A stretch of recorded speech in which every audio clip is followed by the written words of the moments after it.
Karen Reid's murder trial, her defense team launched a vigorous defense against allegations that the lead investigator had searched her phone for nude photos and expressed disparaging sentiments about her. David Yannetti, Reid's attorney, vehemently argued that she was wrongfully accused of her Boston cop boyfriend's death. John O'Keefe, her boyfriend, was discovered deceased outside a Boston police officer's home in Canton, Massachusetts. Red faced charges of murder following a tumultuous period in their relationship, which included a heated argument during a New Year's trip.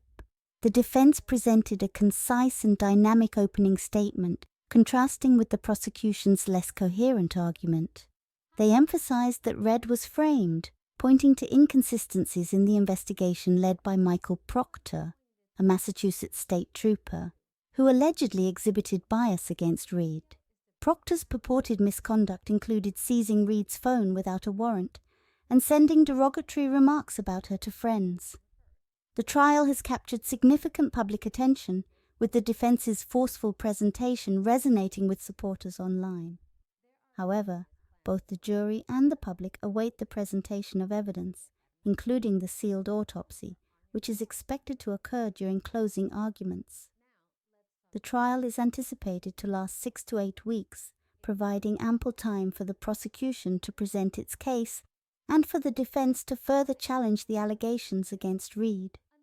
This high-profile case has reignited debates about law enforcement practices and the integrity of investigations, raising questions about the conduct of police officers and the fairness of legal proceedings. As the trial progresses, it will undoubtedly continue to attract widespread interest and scrutiny, with the outcome carrying significant implications for both the individuals involved and broader discussions about justice and accountability in society. In addition to Proctor's alleged misconduct, the defense has raised compelling questions about the motives behind the investigation and the treatment of Reid compared to other potential suspects. The defense's assertion that Reid was unfairly targeted while other individuals, including the homeowner and his associates, were not thoroughly investigated, highlights concerns about selective law enforcement practices.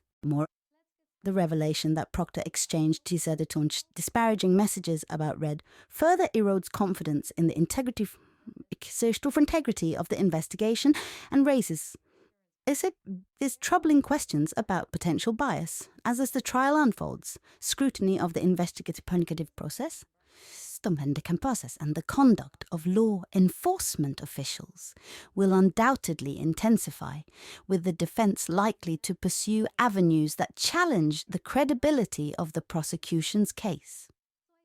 Meanwhile, the prosecution faces the daunting task of presenting compelling evidence that conclusively establishes Red's guilt beyond a reasonable doubt.